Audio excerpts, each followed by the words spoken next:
Salut mes belettes, alors je vous retrouve aujourd'hui pour la version numéro 2 de cette première session, une couleur, un accessoire, deux looks. Et aujourd'hui, comme vous pouvez le voir, j'ai décidé de partir sur quelque chose d'un peu plus soutenu, un peu plus rock. J'ai fait exprès donc de ne pas estomper certaines choses, vous le verrez dans le tutoriel, mais pour garder ce côté un petit peu rock et graphique.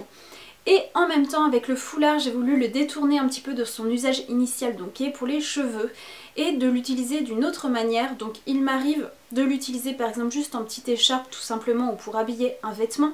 Vous pouvez également le nouer autour du poignet pour faire un autre style encore. Mais j'ai décidé aujourd'hui, voilà, de le mettre en petite écharpe relativement serrée au niveau du cou. J'ai mal fait mon nœud, il fait que de tomber.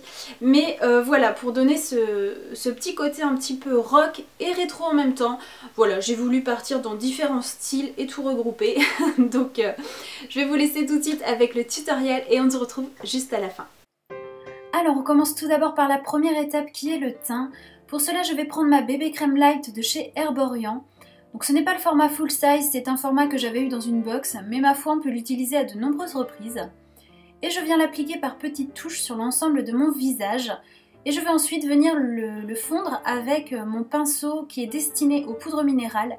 Mais j'aime beaucoup l'association parce que ça fait quelque chose de légèrement couvrant, d'unifiant. Et voilà, j'aime beaucoup, c'est uniforme et ça donne ce côté très léger que je recherche pas mal en ce moment. Je supporte de moins en moins les fonds de teint très couvrants. Donc cette association est parfaite. Et pour cette bébé crème, je trouve qu'elle laisse quand même un petit côté terne au visage, donc faut pas hésiter à jouer avec le blush, la terre de soleil et l'highlighter par la suite.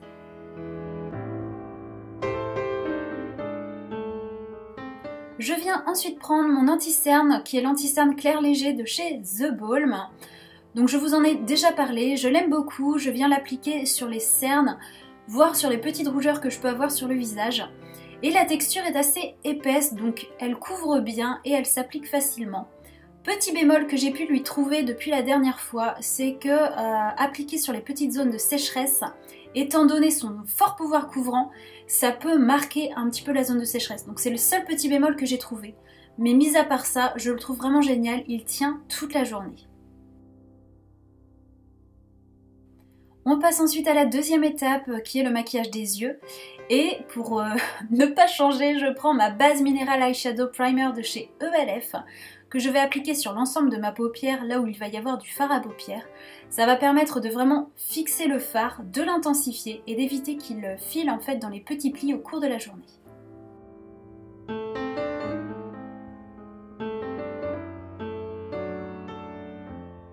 Je vais ensuite appliquer un petit bout de scotch en coin externe pour réaliser un make-up assez graphique et ça va venir délimiter l'angle.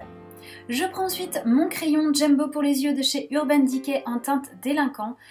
C'est un sublime violet ultra pigmenté avec de micro paillettes argentées à l'intérieur. Et je vais venir donc l'appliquer le long du scotch pour définir donc, ce côté graphique. Et je vais venir former comme une sorte de triangle en rejoignant le centre de la paupière. Je viens ensuite avec un petit pinceau estomper le tout et fondre. Je fais la chose grossièrement parce que vous verrez que tout le long du maquillage, c'est vraiment un jeu d'estompage, de matière. On ajoute, on estompe, on rajoute, on estompe. Donc voilà, ne pas hésiter à faire les choses grossièrement au tout début.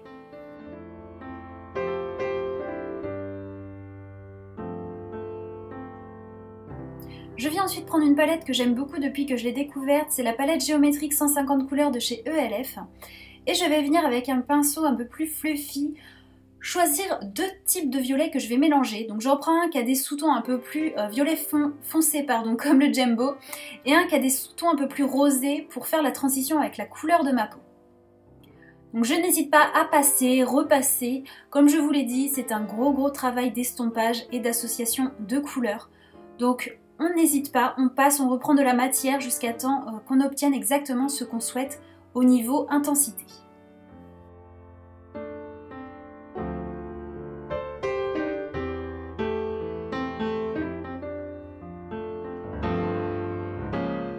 Je vais ensuite reprendre un petit peu mon Jumbo pour réintensifier le violet foncé. Donc je les réapplique grossièrement et encore une fois, je reprends mon petit pinceau pour estomper la matière et ne pas faire de plaques de produits. Alors toujours dans la même palette, avec un autre pinceau, je vais venir prendre deux violets différents pour les mélanger. Cette fois, ils sont un peu plus flashy en termes de couleur violette et en termes de lilas. Donc je vais les appliquer sur le centre de ma paupière mobile, sur le bombé, en léger tapotement. Et je vais également venir avec le même pinceau en appliquer très très légèrement sur les contours, toujours pour avoir ce rappel de couleur. Je viens ensuite prendre une petite couleur blanche légèrement nacrée et je vais venir faire mon coin interne de l'œil, mais également venir rejoindre la couleur que j'ai placée en milieu de paupière. Donc ça va permettre encore une fois de faire un dégradé de couleur et de permettre de meilleures transitions.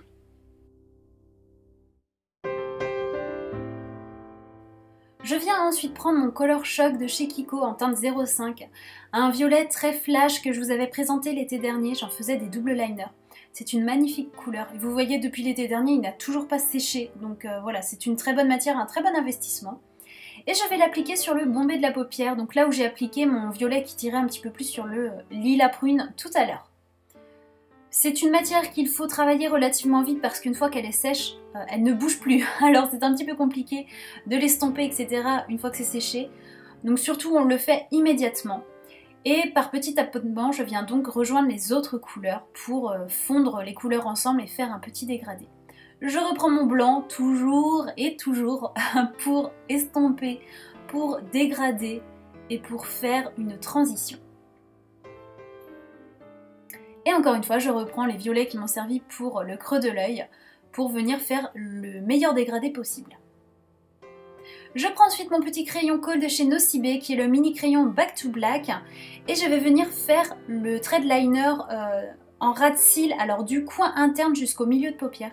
C'est une texture ni trop sèche ni trop grasse, parfaite pour être travaillée et pour ne pas sécher trop vite. Par contre, encore une fois que c'est sec, ça ne bouge plus, donc j'aime beaucoup ce petit crayon en fait. J'ai mis longtemps à l'utiliser mais je ne regrette pas. Je vais ensuite prendre mon liner liquide Eye Studio Lasting Drama donc de chez Maybelline en petit pot. Vous savez à quel point je l'aime, il est parfait pour dessiner ce type de liner. Et je viens donc suivre le trait en fait du scotch et je viens rejoindre le trait tracé avec mon crayon de chez Nocibé. Donc c'est une association de liner parfaite pour durer toute la journée. Presque, enfin voilà, à la limite du waterproof, honnêtement, ça a une très très bonne tenue. Et je prends un petit pinceau type liner pour venir travailler le col que j'ai mis tout à l'heure, juste l'estomper pour éviter le trait un petit peu trop parfait, on va dire. Voilà, venir rejoindre les autres couleurs avec délicatesse. Je viens reprendre un petit peu de mon Color Shock parce que toutes les couleurs que j'ai mis ont atténué un petit peu son côté flash et j'en réapplique donc sur le bombé, toujours en rejoignant les autres couleurs, en rejoignant le creux. Donc je vous le redis, mais voilà, c'est vraiment énormément d'estompage au niveau des couleurs. Et là je reprends un pinceau qui n'a aucune couleur, je viens juste dégrader le violet que j'ai mis au préalable pour pas que ça fasse trop net. Je veux seulement que ce soit le côté du liner qui soit graphique. On enlève ensuite le scotch, alors on y va vraiment tout doucement, surtout si on a une peau très fine comme la mienne, c'est prendre le risque d'arracher un petit bout de peau, donc c'est pas ce qu'il y a de mieux. On reprend le Color Shock avec un pinceau assez fin, on fait le ras de cils inférieur. Un petit peu de noir en coin externe pour venir intensifier le regard. Et je vais reprendre encore un petit peu de blanc pour venir faire la transition et rejoindre le violet flashy mis tout à l'heure.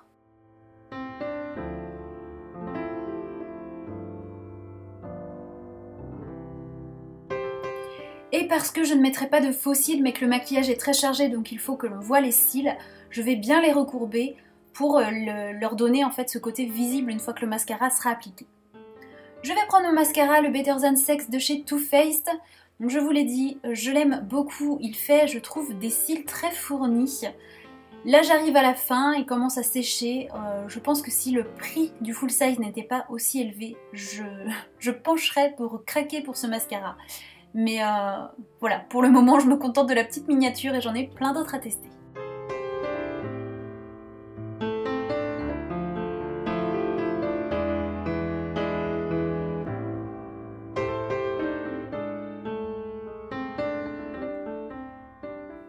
Et voici le résultat des yeux, quelque chose donc d'estampé avec énormément de couleurs et en même temps quelque chose de très graphique. On passe maintenant à la troisième étape, visage et lèvres.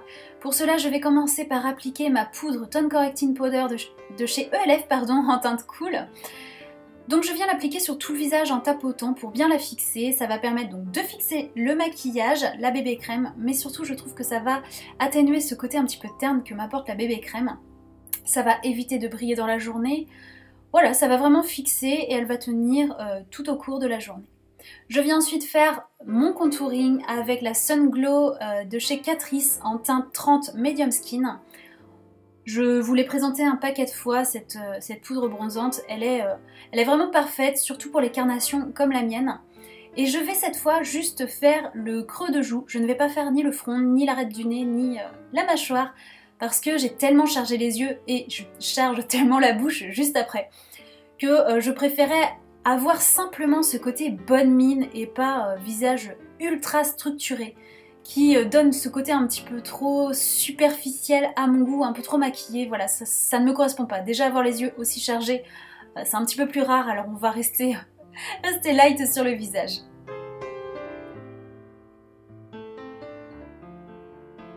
Je viens ensuite reprendre ma palette de blush de chez ELF en teinte light. Dans le dernier tutoriel, je vous avais présenté le rose un peu plus clair, un peu plus Barbie.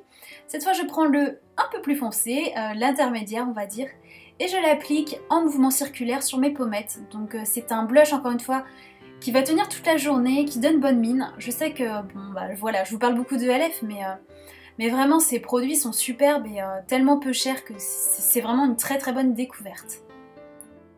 Donc là, niveau bonne mine, je pense qu'on y est. Je prends ensuite mon rouge à lèvres 380, le Dark Knight Waterloops, j'adore le jeu de mots, de chez Rimmel. Donc vous voyez que c'est une couleur absolument ultra pigmentée.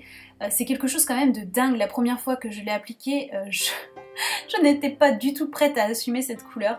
Et finalement, une fois que j'ai réussi à la travailler comme je voulais, je l'ai de suite adoré. Donc ce sont des rouges à lèvres qui vont avoir un côté hydratant, ça n'assèche pas les lèvres et ça va tenir voilà, toute la journée, la couleur reste toute la journée. Donc je l'applique tout d'abord grossièrement au raisin, je vais ensuite pincer mes lèvres dans un petit mouchoir pour enlever le surplus de matière et de brillant, et je viens ensuite tapoter contre mes lèvres, donc vous voyez c'est pas très joli, mais ensuite je vais venir estomper au doigt. Donc on peut pas dire que ça donne un effet lèvres mordues, mais c'est un peu le même principe. Et voici le look final au niveau du maquillage. Et on passe à la toute dernière étape qui est la coiffure. Alors j'ai changé, j'ai changé mon haut parce que ce que je voulais faire ne rendait pas bien du tout avec le haut à dentelle que j'avais. Donc j'ai attaché mes cheveux en queue de cheval très haute, tout simplement avec un élastique de base. Et je viens ensuite donc prendre mon foulard pour les cheveux que je détourne en foulard pour le cou tout simplement. Je viens l'appliquer sur le côté en faisant un nœud un peu plus serré, donc je trouve que ça donne un petit côté rétro en fait au look. Donc vous vous doutez bien que ça n'allait pas du tout avec mon haut noir et la dentelle. Et voici donc le look final entre le maquillage, la coiffure et le foulard. Voilà mes belettes, j'espère que le tutoriel vous aura plu. J'espère également que ce nouveau type de petite vidéo article, donc c'est-à-dire comme je vous l'ai dit la dernière fois, une couleur voire un accessoire, 2 ou 3 looks, ça va dépendre je pense, vous plaît. Si ça vous plaît, n'hésitez pas à me le mentionner, à me le dire pour que je sache si je continue ou pas, parce que encore une fois, si vous n'aimez pas ce que je fais, ça sert à rien de continuer dans cette voie-là. Si c'est voilà, faire du travail, de l'investissement pour que ça ne plaise à personne, ça ne sert à rien non plus. Donc dites-moi ce que vous en pensez. Et puis comme d'habitude, je vous en ai fait un article avec d'autres photos. Je vous mentionne absolument tous les produits en barre d'informations. Et puis, en attendant la prochaine vidéo, je vous fais plein de gros bisous pirates.